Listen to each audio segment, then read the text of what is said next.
Hello बच्चों, let's read the question. कह रहा था electronic configurations of 4 elements are given below. 4 elements की हमें इलेक्ट्रॉनिक कॉन्फ़िगरेशन दे रखी है बच्चों। Now arrange these elements in the correct order of magnitude without sign of their electron affinity. तो इंक्रीजिंग ऑर्डर में चिपकाना है इनको बच्चों। ओके बच्चों, of electron affinity without sign मतलब केवल हमें किसकी बात करनी है बच्चों? केवल हमें मैग्नीट्यूड की बात करनी है। इलेक्ट्रॉन एफिनिटी क्या होती है? It is the amount of energy involved during the gain of an electron by isolated gaseous atom in its ground state. Okay बच्चों, मतलब कोई आइसोलेटेड गैसियस एटम आपके पास है, वो अपनी ग्राउंड स्टेट में जब इलेक्ट्रॉन को एक्सेप्ट करेगा ना और गैसियस एनायन बनाएगा, इस प्रोसेस में जो एनर्जी इन्वॉल्व होती है ना, उसको बोलते हैं इलेक्ट्रॉन एफिनिटी। अब ये जो इलेक्ट्रॉन एफिनिटी है ना बच्चों, ये आपकी पॉजिटिव भी हो सकती है, मतलब एंडोथर्मिक भी हो सकती है, मतलब एनर्जी ये नेट एब्जॉर्ब भी कर सकता है, ये नेट एनर्जी रिलीज भी कर सकता है।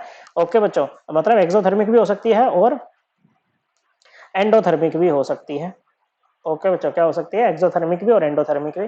अब देखो, हम किसी भी, जैसे हमें वैलेंस शेल की कॉन्फ़िगरेशन यहाँ पर दे रखी है, तो उससे ग्रुप नंबर कैसे निकालते हैं? आखिरी इलेक्ट्रॉन सभी में पी सब शेल में गया है, तो सारे ये चारों के चारों ना पी ब्लॉक के एलिमेंट्स हैं।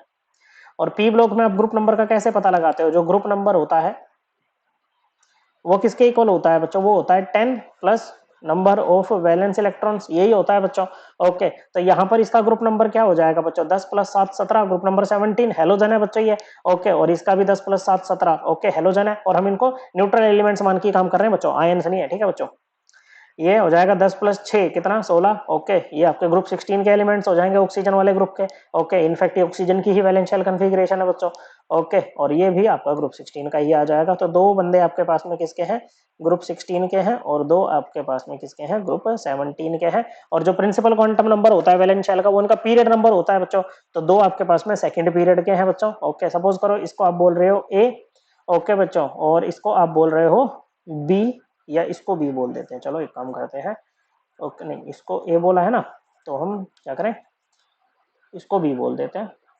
ओके, इसको सी बोल दिया, तो इसको डी बोल देते हैं। ठीक है, तो सी और डी आपके यहाँ पर आ जाएंगे, ए और बी आपके यहाँ पर आ जाएंगे बच्चों। और ग्रुप और 16 और 17 के लिए क्या होता है बच्चों?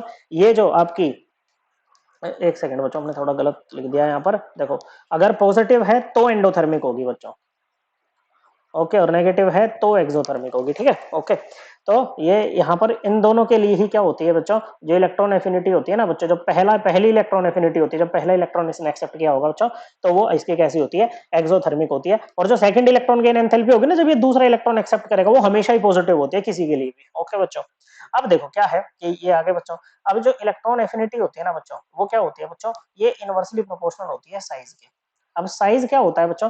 जब हम पीरियोडिक टेबल में लेफ्ट टू राइट मूव करते हैं, तो बताओ साइज पे क्या इफेक्ट पड़ता है? साइज आपका डिक्रीज करता है बच्चों, क्योंकि इफेक्टिव न्यूक्लियर चार्ज बढ़ता है। तो इलेक्ट्रॉन एफिनिटी भी क्या करेगी बच्चों? इलेक्ट्रॉन एफिनिटी भी आपकी, सॉरी, इलेक्ट्रॉन एफिनिटी आपकी इंक्रीज कर जाएगी बच्चों। तो यहां से एक बात पता लग गई बच्चों, ए की ज्यादा होगी सी से। ओके बच्चों, किसकी? ए की ज्यादा हो जाएगी सी से, या इनको 1 2 3 4 करके भी लिख सकते हैं, चलो कोई दिक्कत नहीं है बच्चों। ए की ज्यादा हो जाएगी सी से, और डी की ज्यादा हो जाएगी, नहीं, बी की ज्यादा हो जाएगी डी से। ये होगा बच्चों। ओके, अब साइज जो है वो डाउन द ग्रुप मूव करते हैं, तो क्योंकि नंबर ऑफ शेल इंक्रीज करते हैं, तो साइज भी इंक्रीज करता है, तो इलेक्ट्रॉन एफिनिटी को भी क्या करना चाहिए बच्चों? डिक्रीज कर जाना चाहिए बच्चों। तो ऐसे में होना क्या चाहिए बच्चों? जो डी है उसकी कम होनी चाहिए सी से, और ए, ये बी जो है इसकी कम होनी चाहिए ए से। लेकिन बच्चों ऐसा नहीं होता है। ओके, सेम ग्रुप में जो आपके थर्ड पीरियड के एलिमेंट्स होते हैं ना, किसके? थर्ड पीरियड के एलिमेंट्स जो होते हैं ना, उनकी इलेक्ट्रॉन एफिनिटी जो होती है वो सेकंड पीरियड वालों से ज्यादा होती है। ऐसा इसलिए है बच्चों, क्योंकि देखो, अगर हम ये सेकंड पीरियड वाले में देखें ना, यहाँ पर जो आपका इनकमिंग इलेक्ट्रॉन है ना बच्चों, वो किस में जा रहा है बच्चों? वो आपका 2p सब शेल में जा रहा है। ओके बच्चों, किस में जा रहा है? 2p सब शेल में जा रहा है। ओके,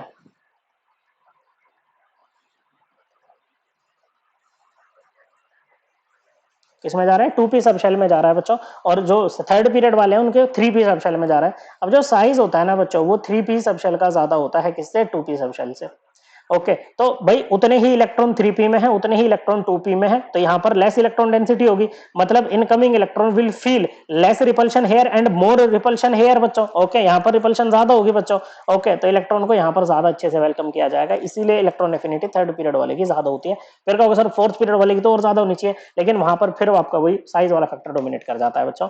ओके, तो होगा क्या बच्चों? जो ए है, ओके, इसकी बी से कम होगी बच्चों, और जो सी है ना उसकी डी से कम होगी।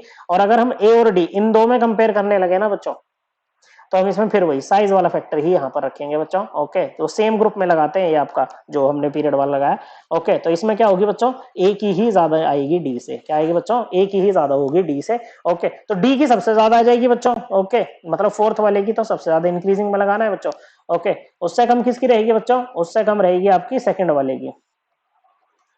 ओके बच्चों, किसकी, सेकंड वाले की। ओके बच्चों, सेकंड से कम किसकी हो जाएगी बच्चों, सेकंड फोर्थ की सबसे कम, नहीं फोर्थ की सबसे ज्यादा, नहीं फोर्थ की सबसे ज्यादा थोड़ी ना होगी बच्चों, एक सेकंड, हाँ फोर्थ की सबसे ज्यादा नहीं होगी, बी सेकंड की सबसे ज्यादा होगी ना, बी की,